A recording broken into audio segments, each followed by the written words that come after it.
We have pulled up the sofa and we have a cup of tea. Darren's working very hard today. And my guest on the sofa today is a songwriting trucker. I think I have that right. Alan Crook, big Status Quo fan. And, he actually has one of his own songs on their new album.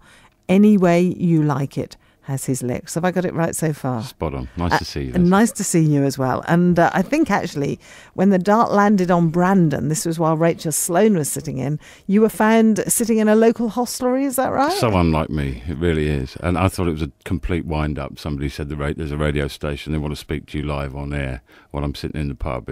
How could they track me down? How could they track me down? I think someone dubbed you in, obviously. The wonderful point. Ram in Brandon. Yeah, but no, I thought it was a complete stitch-up. But it was a lovely surprise. Okay, we're going to have to go back. And I think you've spoken to Foz about this before, who knows his music. But for those of us who don't know our music so much, you've been a fan for years and years. Is that how it came about? I first saw Quo in 1977 in Lewisham. And then a couple of years later, I skived a week or so of school from the sixth form with a friend of mine, and we went around the country to about 6 or 7 concerts.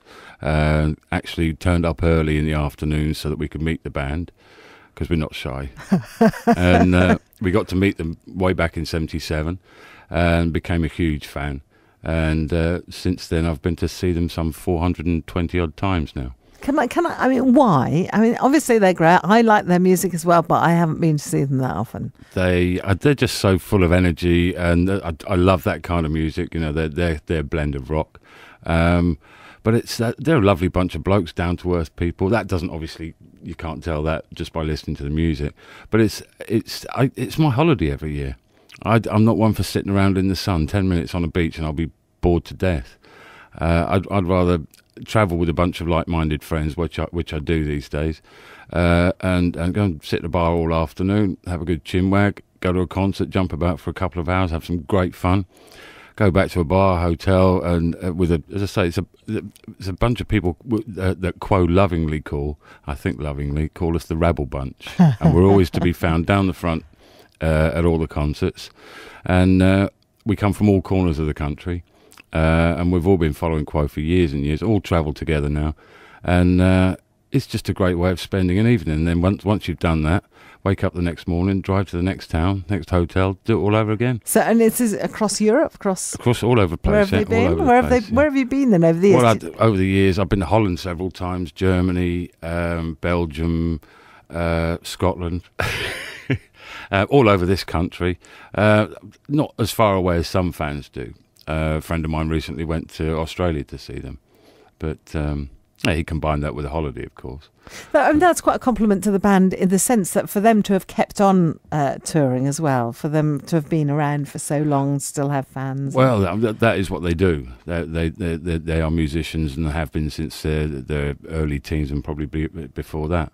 But for their continuity, it is amazing. They're into about the 45th, 46th year now. But the music, for those who have heard the new album, it's just as energetic and as high-powered as ever. And if you've got a winning formula, you don't change it. People knock Quo for playing the same; they always sound the same. But Francis Rossi famously said, you don't go to the top bloke at Coca-Cola and say, your drink always tastes the same, why don't you change it?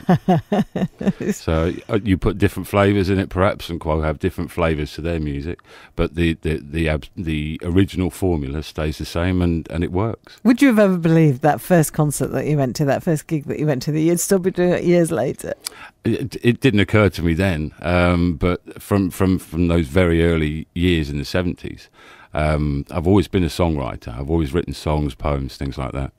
And from that first tour that I followed them on, if you like, I've always had a dream in the back of my mind, or an ambition to write a song that will eventually end up on a Quo album. And now that ambition has been fulfilled. So how did it happen? I mean, because you're a trucker as well, aren't you? I'm a trucker, yeah. I drive anything, really. Getaways is my speciality.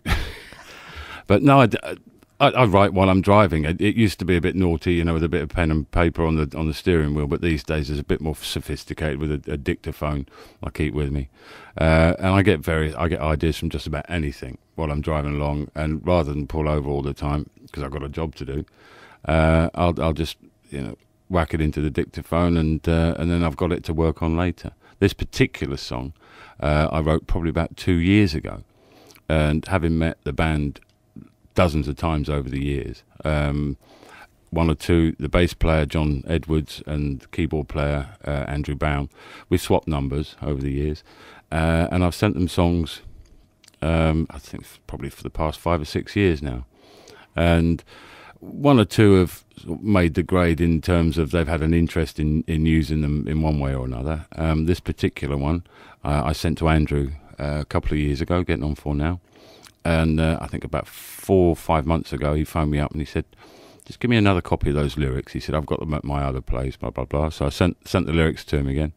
And I think about a month before the album actually came up, I got a phone call and he said, it's on the album. Wow. And that was just unbelievable. It's hard to believe, but it was a dream come true. So I'm really happy about that. When did you first hear them sing it? Did you go and see them live? And They didn't sing it. They're not doing it live. Oh. So the first time I actually got it, heard it by them was when they sent me a promo copy of the album. Although I had heard a demo copy that Andrew Bown had done that he sent me. And the final version is very true to that demo that Andrew sent me. And it is a seriously catchy tune. And for me to have written those lyrics is, as I say, it's something that, being a writer, to have those lyrics published by the band that I've really admired for so long, is something else. And to know that it's now on sale from here to Australia and back and everywhere in between is just mind-blowing. To think that, 5 minutes ago somebody might have been in a Tesco's in Adelaide and bought a copy of that LP with my song on it and my name on it, and it'll be there forever now. It's part of music history. Yeah. And that's little old me from Brandon. do you get paid for it? There are royalties due on it. Yeah. So when I play it, I must make sure I log it properly and give your please. name. Give your name as the Please do. person who did the words. Put it on repeat. And is your name there in little brackets? As the I've got person a who's copy writing? of it here. Yeah. Please let's have a feel look. free. So which track is it? It's track number 9. Track number Any 9. way you like it. Any way you like it, and there it is. Started off as an idea. I was listening to the song "Whatever You Want" a couple of years back, and thinking how well that had done commercially, because famously Argos used it, and various magazines have used it. And I just set myself a little task to see if I could write something that was commercially viable. And I thought, whatever you want, any way you like it. It's a similar sort of idea. But obviously, you've got to come up with something different. And I came up with 4 lines, any way you like it, the way it's going to be, any way you like it, that's a guarantee. And I thought, oh, seriously. Perhaps a bit cheesy, but seriously commercial. That became the chorus, and I had to write a song with a few verses around that chorus, and it ended up being a song about a man who pretty much dominated his partner in their relationship, realised the error of his ways, and gave over control of their relationship to her. So any way you like it, the way it's going to be. And now with the band putting that tune to it, it's so catchy. So I'm just hoping that somewhere along the line somebody will pick up on that song and use it for an advert. So if you're listening, Subway or something. Oh, shouldn't have said that. It could be yours. It could be. Should we have a listen? We have to have a listen. Here we go.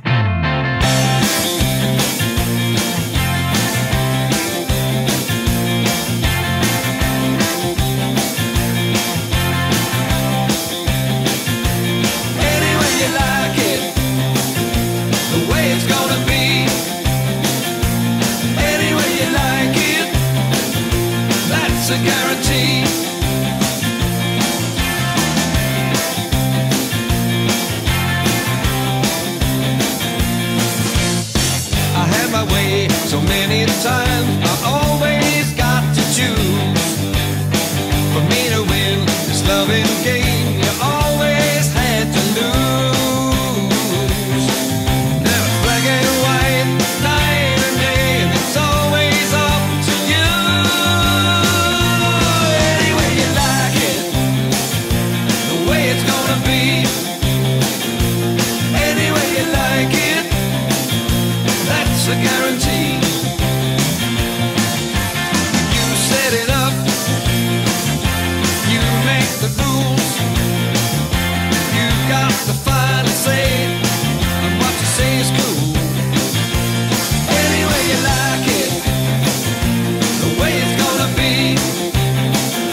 place the bets.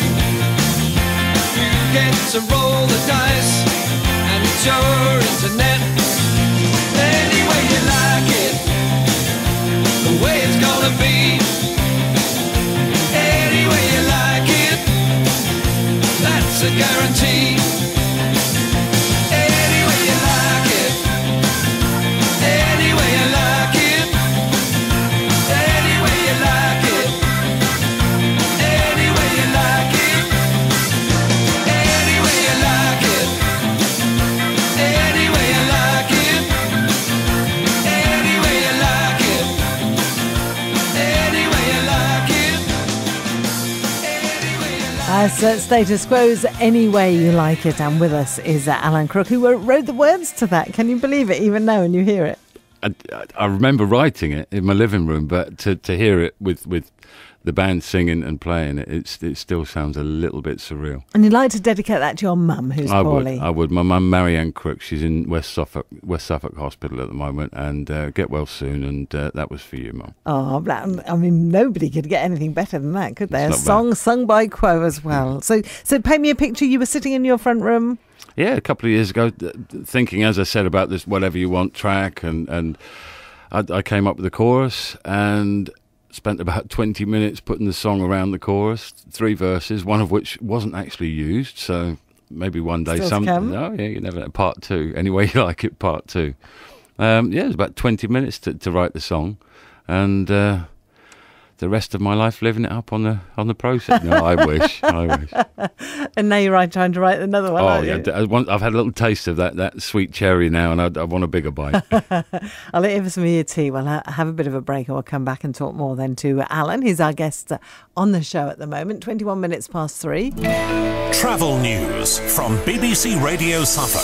BBC Radio Suffolk. See how we're doing across the county with George. Still got some delays on the eastbound A14, just at junction 42, that's the Westley interchange. Because of an earlier overturned vehicle, it's been righted and all lanes are now open, but it's still quite slow as you head eastbound through junction 42 at the moment, least delay of 10 or 15 minutes. Not with the major problems to report in the county. Things moving well in Lowestoft and in the centre of Ipswich. No problems reported so far this afternoon. And the trains, they're running more or less to time. That's the latest from BBC Radio Suffolk Travel. If you can tell us more, call now on 01473 212121. Travel news from BBC Radio Suffolk. BBC Radio Suffolk.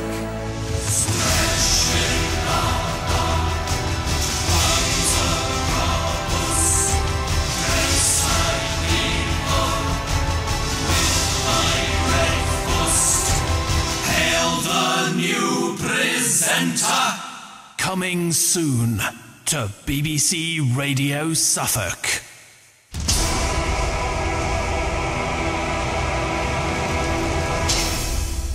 Be a dolphin-friendly tuner. Leslie Dolphin Leslie Dolphin. on BBC Radio Suffolk.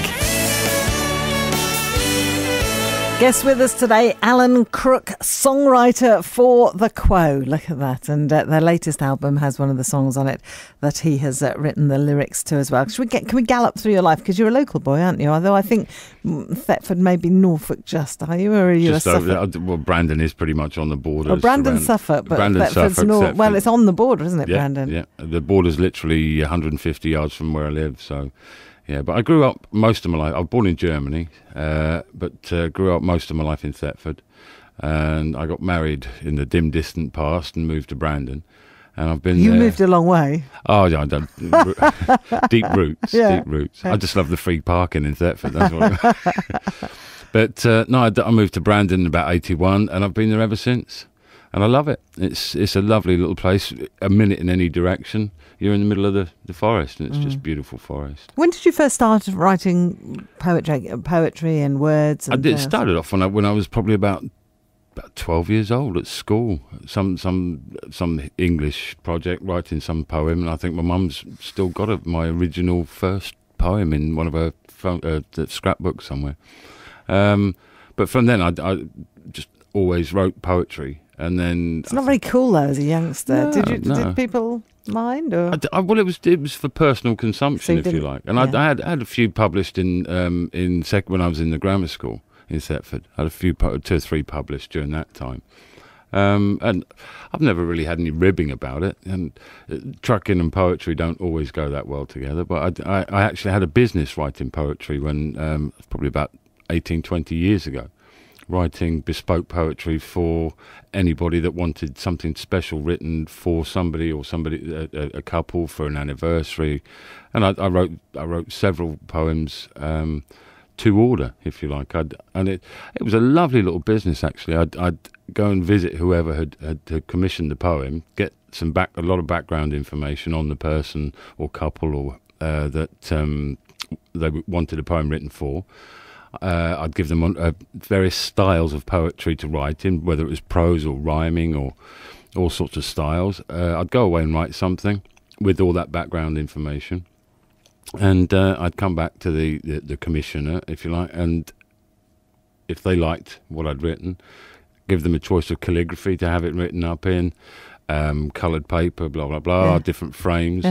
And then they'd take it and they'd present it to whoever they wanted it written for, and it was a lovely little business, very, very personal. It was called Personal Poems. The only thing, there wasn't quite the volume to sustain it, to sustain a living. The profit margins were huge because it was my time. It was only my time, and I'd sit up all night because I'm a bit of a night owl. I'd sit up all night writing. As I say, the profit margins were lovely, but there just wasn't the volume to sustain it even. So writing really is something perhaps you would have liked to have done as a living, would you have done? Absolutely loved to. Writing and singing, because I'm a singer in a Quo tribute band called Quo No, with an exclamation mark. And writing and singing have always been a passion. I've been in bands since I was 17, 18, and I've written probably another 10 years before that. So writing and music are my passion. The other stuff is just a means to an end. I've always said I work to live. I don't live to work.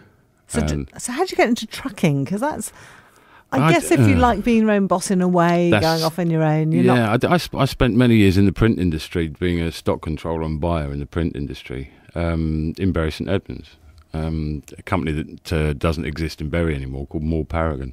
I sort of worked my way up the ladder there, but I was there many years, and I just got disillusioned with the office mentality, to be honest.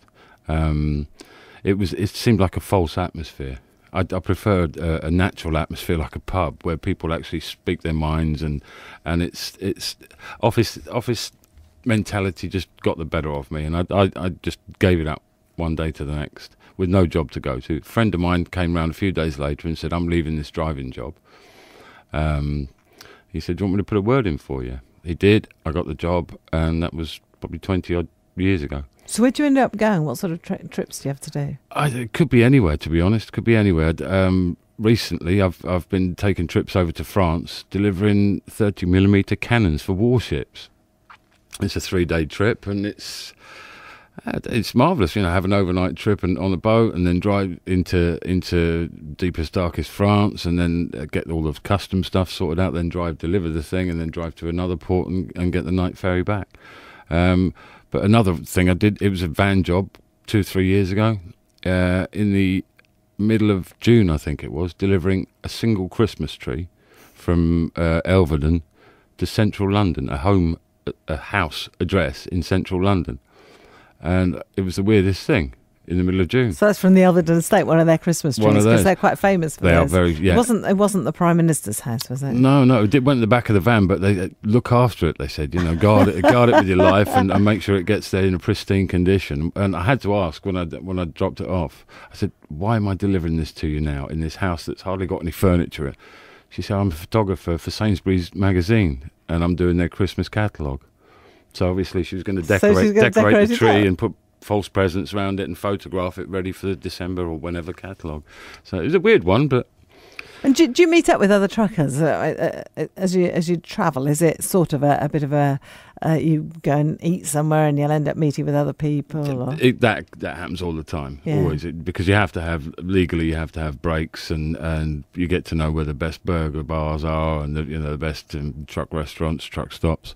So you meet up with other people and try and not talk about trucks, but trucks and vans and stuff like that. There are more interesting subjects. Well, it must be quite a mixed group of people that drive these days. I don't know everybody's background, but I suppose my background is one that I never expected to be driving. But I do like the individuality of it, Freedom of the freedom, road. that's it, yeah. And it gives me plenty of time to think, for writing or whatever. And I do love driving. It's another passion of mine, driving. Unfortunately, you can't drive as fast as you'd like in this country, and some of the vehicles, they're limited on speed.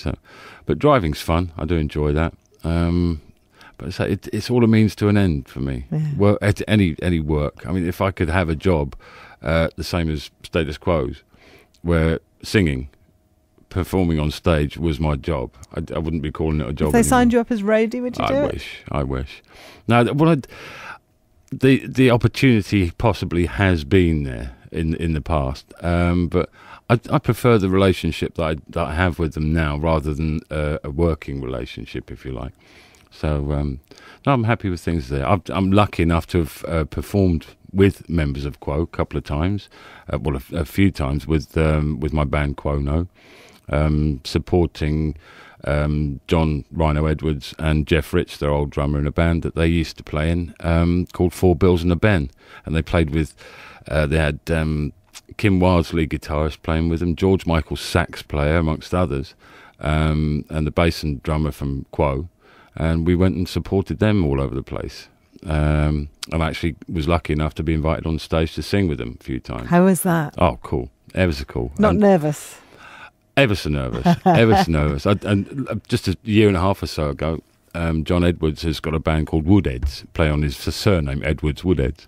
And he invited me to sing with that band down at the Half Moon in Putney, and everybody who's anybody has played there. I mean, the Beatles, the Stones, U2, everybody has played there.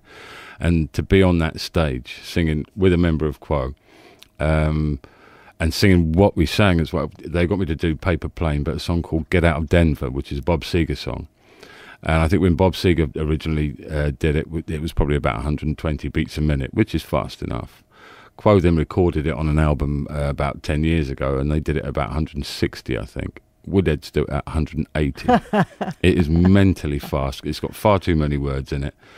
And I thought, well, I'm not going to be going on till about half 10 at night, so I've got to be so careful. And sober, probably. That's what I meant. Not always the easiest thing for me. But yeah, I think I drank about 2 litres of energy drink, put it that way, before I went on stage, and got through it at the right speed, in tune, and yeah, it was wonderful. But to be on stage, that stage particularly, with John, it was fantastic. So can anything beat what's happened to date then? Having had them sing the words that you've written on their album, I mean, can anything crown that? Beat it, maybe equal it, would be for it to be released as a single, and for them to play it live, something like that. That would be fantastic. Obviously, for me to sing it live with them would be the ultimate, the absolute ultimate. But never happened. You don't know? Well, yeah, never say never, I suppose. But I've recorded. With John Edwards at his home studio. We recorded that same song, Get Out of Denver, which was also a great honour to sing with him. So watch out on MySpace, I think, for that one. So there are wonderful things happening all the time. Is your house full of memorabilia? Oh, yeah. I've got all their backline, their speaker cabinets and that from years ago, and it is like a bit of a antiques house or something full of quotes. You haven't got a Status Quo duvet cover? No.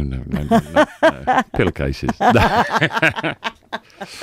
Oh, I'm really proud. So what's your next song going to be about? Do you know that you'll send them? I've got loads knocking about that are in part finished form. I've got dozens of choruses and dozens of verses. It's just finding the time to sit down and put them all together, or write songs around what I've already got.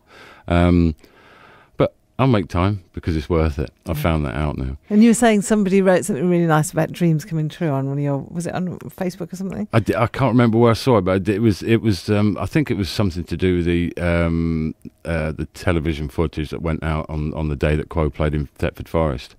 And I was just viewing that, having a look through that, and somebody had said, "Well, there you go. Dreams can come true." And I thought that was a really nice thing to write. I've had so many wonderful, wonderful texts and phone calls and from friends and people that don't even know me, congratulating me and saying how wonderful it is for something like that to happen. And I've had, if I can take the chance now to thank all those people. But it's also a measure of Quo, the band, the people in the band, that they will include a song by a fan on their album. They don't need to. They must have had 50, 60, 70, 100 songs to choose from. And to think that my song made it over some of theirs makes me feel a bit guilty, actually. Oh, no. But not for long. Not for long. So, Quo, no. Can we come and see you anywhere? Have you got any gigs? We're having a little sabbatical at the moment. Our bass player has got a heart problem, and we're just giving him time to recover. But we will be out there. Okay. And I'm not too shy to publicise myself. Let me know, and I'll give you a mention. Definitely will do. Thank you for coming in. Pleasure. Thank you very much. It is a great story. It is true that it just shows that dreams can come true. Thank you for being with us as well. Pleasure. Thank you. And I shall play that song a few more times. I hope so. Over the next few days, and Fantastic. then we'll log it. It means you'll have to get at least threepence. That'll do. Or fourpence. It's a start. And a check through the post as well. That's Alan Crook with us.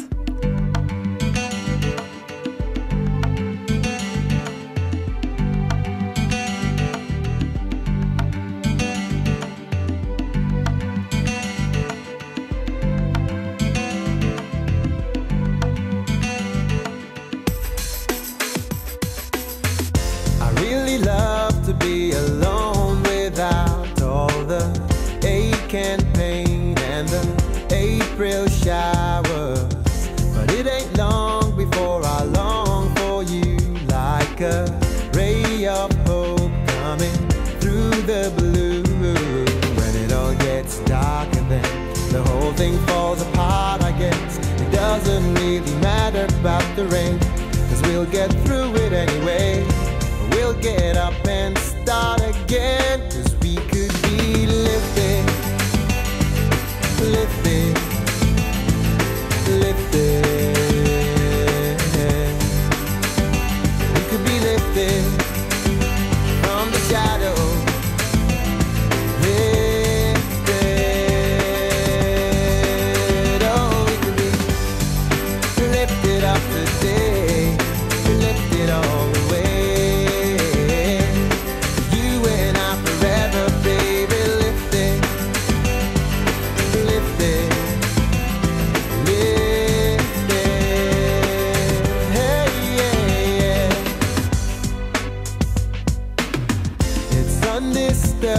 The peace we found in a bright blue space up above the clouds, where everything is understandable.